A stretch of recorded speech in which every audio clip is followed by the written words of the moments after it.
album by Teyana Taylor. Teyana Taylor's long-awaited follow-up to Keep the Same Energy is finally here. After the disappointment of the runtime and track count of Keep the Same Energy, Teyana gives us 23 songs. The album was delayed a few times but lands on Juneteenth with Teyana wanting her fans to know it's a celebration. Being pregnant during the recording of the majority of this was stressful due to the stress of feeling for her people for what's going on in the world right now. How did the album come out? How do we feel about it? Here's an honest review of the album by Teyana Taylor. The album by Teyana Taylor, man. We've been waiting for the album for a while now. As soon as it was announced, I think both of us were like, yes. Because we hate Teyana Taylor so much, right? Just a joke. How you feel about this album artwork, man? I mean, I still feel the same way about it when we first saw it. I think it's really something. You saw the back? Yeah. Oh, okay. I think it's really something really cool and creative, man. And it's just like, I don't know, it fits her, you know, and I think it's really, really fitting for her. And I just think it's a real dope piece of art. Yeah, it's really, it like you said, it fits her. It's striking, it's bold, Yeah. it's like, it's a lot of different things. It's powerful, Yeah. it's dope, and it fits with the tone that I was getting from the vibe of the album. The flow of this joint, man, she actually separated the album into 3 parts. That's why it's called The Album. So the first couple of songs is Studio A, Studio B, Studio L, Studio B, Studio U, Studio M. And I had it in my head, but I forgot. So what? Love song, sexuality, self-worth, vulnerability, and triumph. It's what she separated the album up into. So I thought that was fire. Damn, that fits too. Yeah. Yeah, man, because I ain't gonna lie, I was kind of scared. I saw them tracks and I was just like, shh. No, I was. I was just like, She man. was like, yeah, I was complaining last time. And that's what I thought in my head. I was like, all right, now. You This were balances complaining. out. Don't be mad. You got a whole album of tracks, so don't be mad. But I can't lie. At first, I was just like, how many of these gonna be fun? Yeah, I ain't gonna lie, because I saw the 23 and I was just like, this is hopefully gonna balance out, keep the same energy, because that was way too light on the track list. Yeah. Highlights, man. Look, first of all, I thought it was dope that she started out the album with the birth of Junie, and it's a really heart touching moment in the beginning of the album. That's how you started off. If you guys remember, the first song, like number 2 on her Keep the Same Energy, is what's the name of that song? I'm Gonna Love You. Gonna Love You. Yeah, Gonna Love You. Amazing track. Possibly one of the best love songs ever created. Now, I'm just gonna say it. It is one of the best love songs ever created. The beat is amazing. The hook is amazing. The way Teyana is singing throughout the song is amazing. So, how does she start off the second song on this album? With another song that's great like that. Come Back to Me. And it's crazy because you hear her daughter singing on the hook with her. It sounds really nice. Rick Ross came through with that luxury verse that I was expecting. Don't get me wrong, it's standard issue Rick Ross verse. Yeah. But it was cool for this song. Yeah. Low Key featuring Erykah Badu. It was pretty much kind of like her take on Next Lifetime. But I like that. I thought it was cool. Morning featuring Teyana Taylor and Kehlani. That is fire. We already heard it. The music video's out there. It's dope. Booming featuring Missy Elliott is dope, but we're gonna talk about it again in the lowlights. Come on now. You better acknowledge him. Shit. Yo, Killer is dope. Yes. The vibe. I love how Teyana kind of just went into that reggae vibe for just 2 songs. Yeah. I thought it was dope. Bad as well. Shoot Up featuring Big Sean. I thought that was dope, and it's cool to hear Teyana and Big Sean on a song together. It's really chill. Concrete.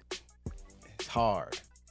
Still, it's super hard, and it's kind of hard to listen to it at like towards the end. You can hear her crying. Yeah. As she's like letting her emotion flow throughout the song. Like you can hear it in her voice. Yeah. And it's like, if you can't feel that song, then I just think you just don't have a lot of melanin, or you just don't have any type of feeling.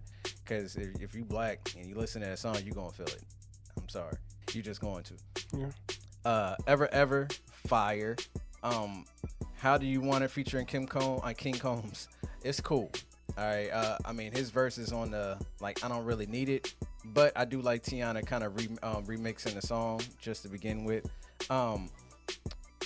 Made It is fire, and then We Got Love, man. It's just a vibe. It's the perfect way to end the album. It's super strong. It's super powerful. I don't know if you saw the video. No, I It's didn't. got like an African theme to it. Lauryn Hill is not in the video, but considering the fact that all it is a speech at the end, it's cool that she's there. Yeah. But that's the most powerful way I think Teyana could have ended this album. It's all about the love, not about the money. But do remember, the money is what gives you the ability to have freedom. So a lot of rich people forget that. It's just True that. y'all can work at home all day. It's like y'all bust your ass, but y'all doing what y'all like to do.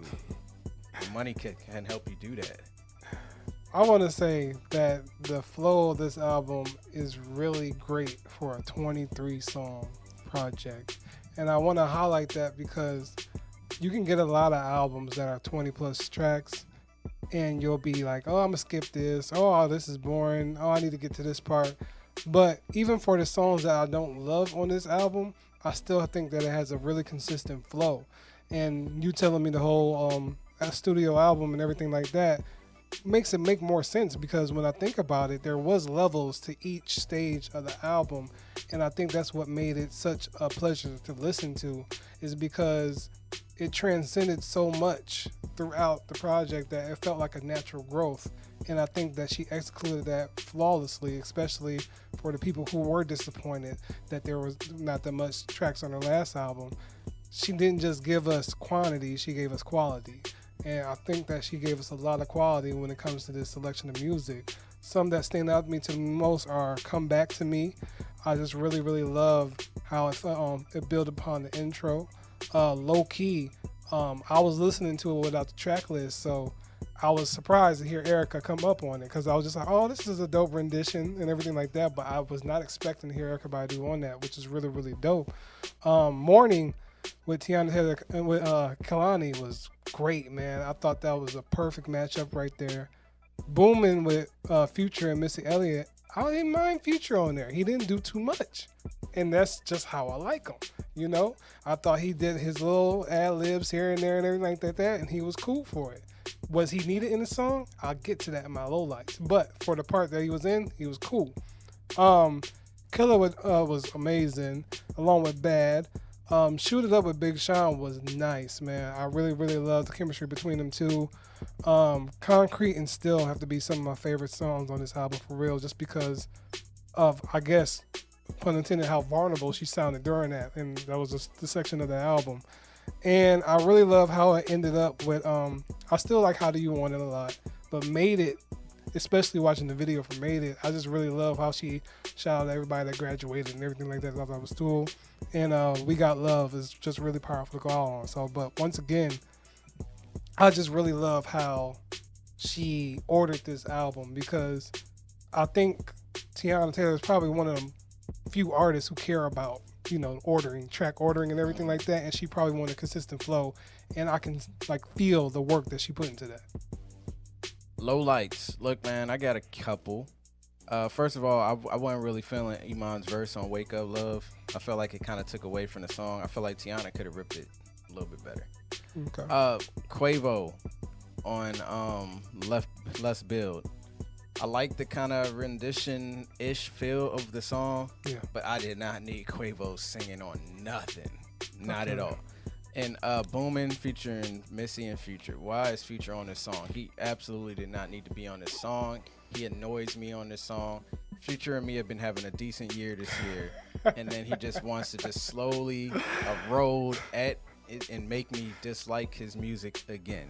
So my lowlights are those features. I feel like if Teyana kind of just got some better features, I mean, hey, screw Future, get Travis Scott. I'm pretty sure that would have sounded better.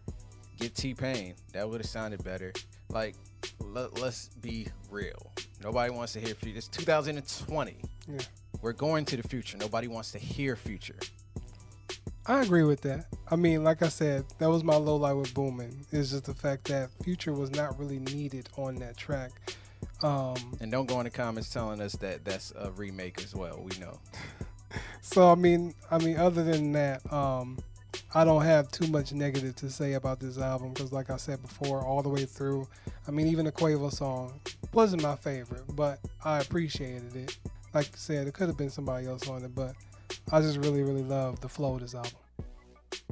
Final thoughts, man. Look, I think Teyana Taylor brought it. 23 tracks. She said I'm gonna be Jordan. She should have went for 24, so it could have been Kobe. That would have been dope. That would have been dope. Could have been dope. Yeah. But either way, she did it. She did her thing. I'm happy that I have an abundance of Teyana Taylor music to listen to this time, as opposed to just a couple songs. Yeah. The ratio on this is very high. It's a very high hit ratio on this. I think she did her thing, man.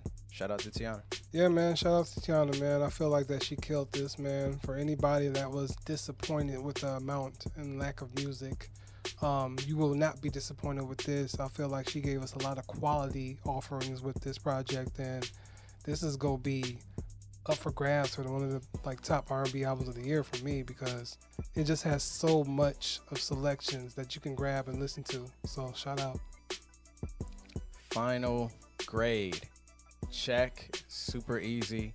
Teyana is one of the most consistent rappers. It's cool to actually see her ascension. I remember my first time ever seeing Teyana Taylor was on My Sweet 16. My first time as well. And just to see where she's at now is crazy. Pharrell, his eyesight was 20/20. He saw a star in her.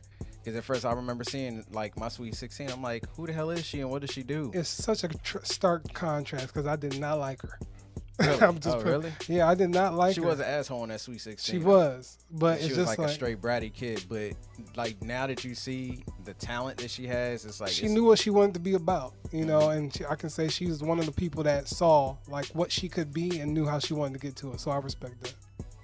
All right, y'all. That's been this week's episode of the Report. Oh yeah, Card I gave Podcast. it a check too. By the way, I didn't get my grade. Check. Tripping. Yeah, check. I've done that multiple times. I can't say nothing. I've skipped the whole grade section before. So.